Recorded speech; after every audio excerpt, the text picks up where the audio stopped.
নমস্কার বন্ধুরা, welcome to cricket Bangla. তো বন্ধুরা, এই ভিডিওতে আমরা কলকাতা নাইট রাইডার্সকে নিয়ে গুরুত্বপূর্ণ আপডেট দেব।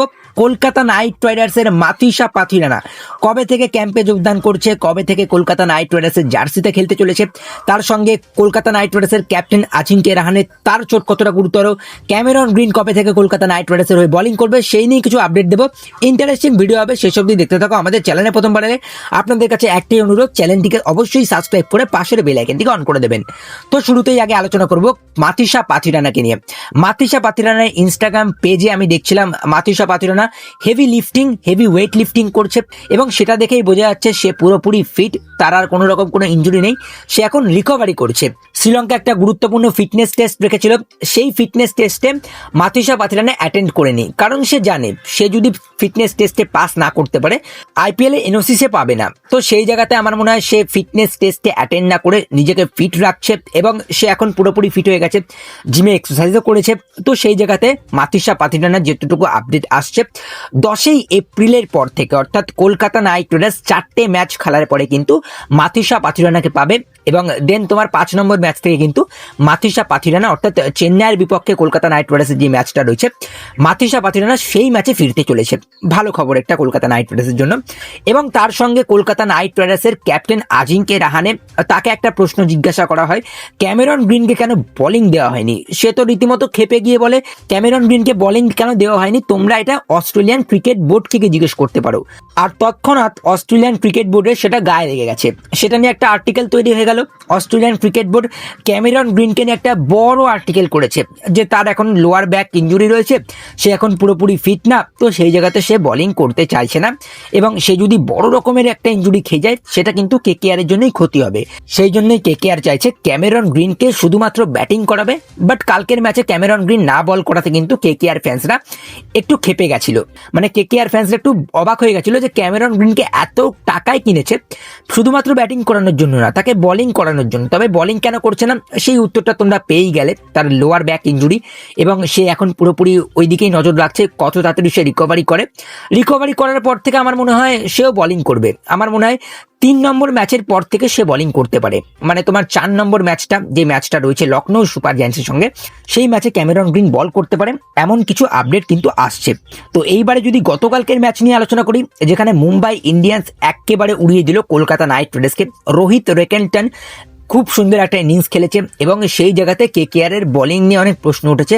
কেকেআর এর বোলিংটা খুবই চাপে রয়েছে। আমি তো প্রশ্ন করব কলকাতা নাইট রাইডার্সের ক্যাপ্টেনকে, ক্যাপ্টেন্সিটা একটু বাজে হয়ে গেছে আমার মনে হচ্ছে। সেই জায়গাতে সুনীল নারিন, যাকে রোহিত শর্মা ঠিকঠাক মতো খেলতে পারে না, 8 বারের বেশি আউট করেছে, সুনীল নারিনকে কেন পাওয়ার প্লেতে আনা হয়নি, ঠিকঠাক মতো বরুণ চক্রবর্তী সুনীল নারিনকে ব্যবহার করতে পারেনি কলকাতা নাইট রাইডার্সের ক্যাপ্টেন। আর রিঙ্কু সিং তার প্রথম ম্যাচ অ্যাজ এ ক্যাপ্টেন ছিল যখন রাহানে মাঠ ছেড়েছিল।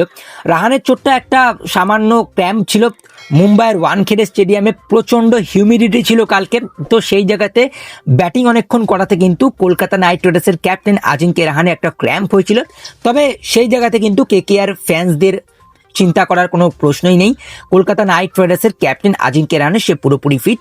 ক্র্যাম্প তোমার একটু রেস্ট আর একটু জল খেলেই আমার মনে হয় ঠিক হয়ে যায়, তো সেই জায়গাতে কমপ্লিট করে নিয়েছে অজিঙ্ক্য রাহানে, তার ক্র্যাম্পও ঠিক হয়ে গেছে। তো এই আপডেটটা কিন্তু ভালো আপডেট যে আর কেউ কিন্তু ইনজার্ড হচ্ছে না। তবে এই যে কেকেআর এর ফ্যান্সরা লাফাচ্ছিল ক্যামেরন গ্রিনকে কেন বল দেওয়া হয়নি, এইবারে হয়তো কেকেআর এর ফ্যান্সরা বুঝতে পারবে যে কেন ক্যামেরন গ্রিনকে বোলিং দেওয়া হয়নি।